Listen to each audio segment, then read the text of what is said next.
I'm Dan Covel. I've been training jiu-jitsu now since early 2000s, 2002 in the official capacity. I started in judo when I was very little and got my black belt in judo, and then moved into mixed martial arts and fought mixed martial arts.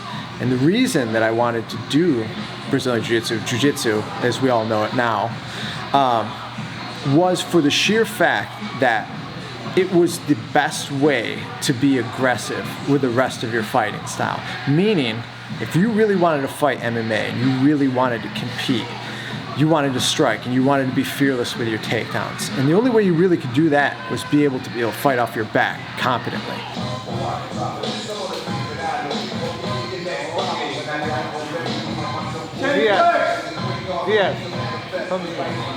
Having to use grappling and jiu-jitsu in particular in real life has come up multiple times. Unfortunately, it's one of those things, and this is why in our programs we start from our feet. We start with the idea of jiu-jitsu is for fighting. Winning medals is fantastic. I will never not want to compete, and I'll never tell my students not to compete. But more than anything is I always put out in the forefront is you want to be able to protect yourself and protect the people that you love.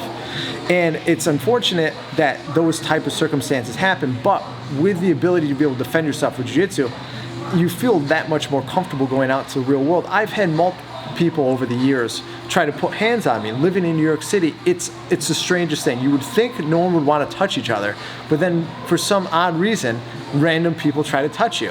So there's been instances where people on the train in particular thought I pushed them from behind.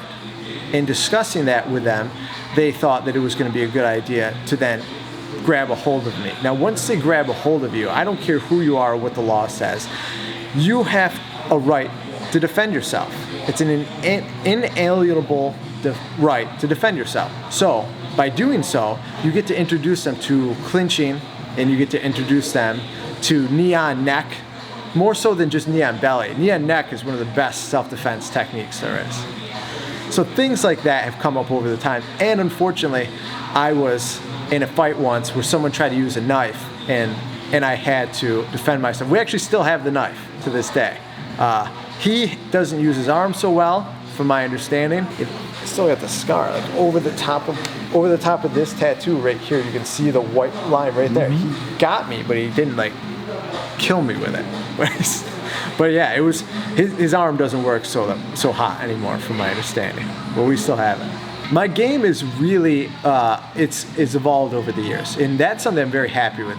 Passing has become a huge thing because I really enjoy being able to be aggressive. And so we were talking about being aggressive from your feet allows you to be aggressive all over the place. So if you're not afraid of being on the bottom and being known for using my closed guard well, I can be aggressive on top passing. So now being tight with my passing and using my closed guard and using variations of different types of passes, it's really something that I'm taking pride in because I'm feeling like as I'm getting older, my game is aging better than I am. So my game is feeling much better than my body is in general. So I'm very happy about that. And it's something that I'm taking a tremendous amount of pride in, and I'm trying to pass on to my students. I've been competing since I was a kid and doing a lot of judo tournaments. And like I fought my first MMA fight when I was still in high school, which was like I just turned 17 in January. I fought in February. I was 17. I fought in Georgia. I flew from upstate New York to Georgia to fight, and then I fought a whole bunch of other places.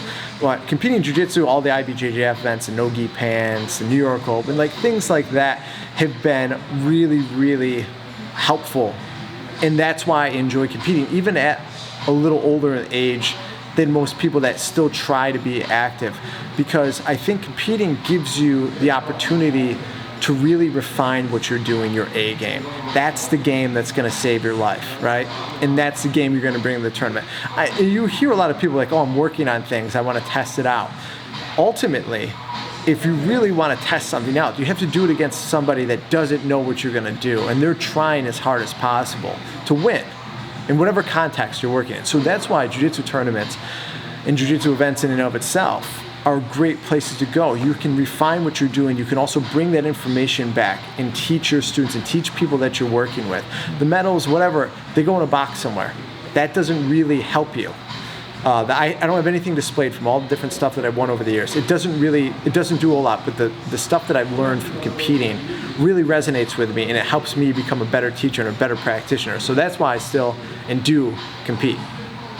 The jiu-jitsu community being so wide and vast in terms of like the demographics that it runs across, there are a ton of people, and I cannot like understate that or overstate that, however you want to look at it, enough. There's so many people that give credence to my will and want to train and continue on and do the things that I do.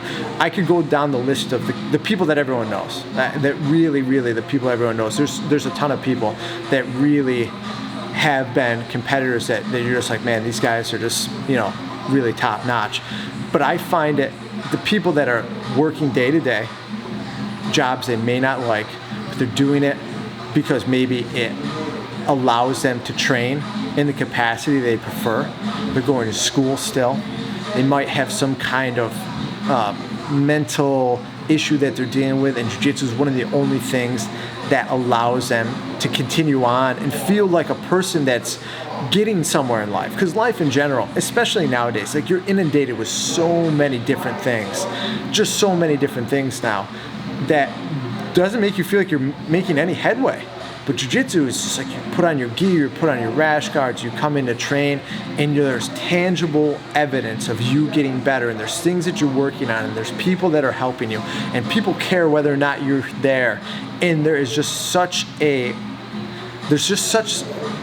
feeling of like really, really driving my willingness to be on the mat, because I don't want to miss that time with those people. That's the greatest thing to me. It's like I get to share that with people, and like just seeing, like, that's why I never skip teaching. I'm always here. I've been on vacation in 6 years. I love being at my programs. I love being able to spend time with people, because maybe those people, they'll only be here like twice a week, and I don't want to miss them. I don't want to miss them. They want to see me, they want to train, they want to do something, and I don't want to miss the time that I could spend with them. And that means a lot to me. And that really keeps pushing me, because if I get better, I can help them get better. And it's cyclical. They'll get better, I'll get better, and so on and so forth. And that's really has been the thing, as I've gotten older, that I've tried to really be on the lookout for. And I'm surrounded by it. The New York City and the New York City area, in Jersey, there is a lot of working class people, and there's even a lot of professional people that have hard lives. It's not easy getting in on the mat. This is a hard activity, but they still find time, they still find the willingness to show up, and man, that nothing beats that. It's the greatest. Over the next 10 years, it's going to be interesting, because there are so many people taking this sport so seriously now. It has always been something that has allowed people to make a good living if they have business sense.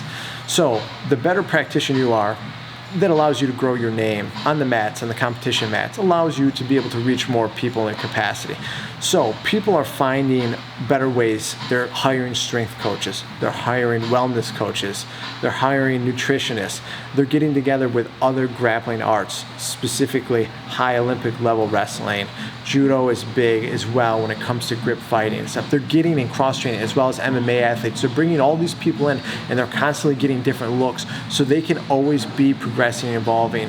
The leg lock game has become vogue again. It's cyclical. It was early 2000s. Now it's come back again, and so many people find that the next step. But in reality of the situation, it's just being built off of all the other things people are doing, and you're going to see more and more people get better wrestling, which is going to allow for better control. And I think by the next 10 years, we're going to see people with such quality control that submission rates are probably even going to go higher than they are right now, because you're going to see people having better overall grappling IQs because they've involved so many other grappling disciplines in what they're doing. Being sponsored by Scramble really means that a company that has been a cornerstone in the jiu-jitsu culture for a better part of 10 years now has faith in you and what you're doing as an athlete. And I think that says a lot, and I think when people look to be sponsored or are sponsored, should keep that in mind.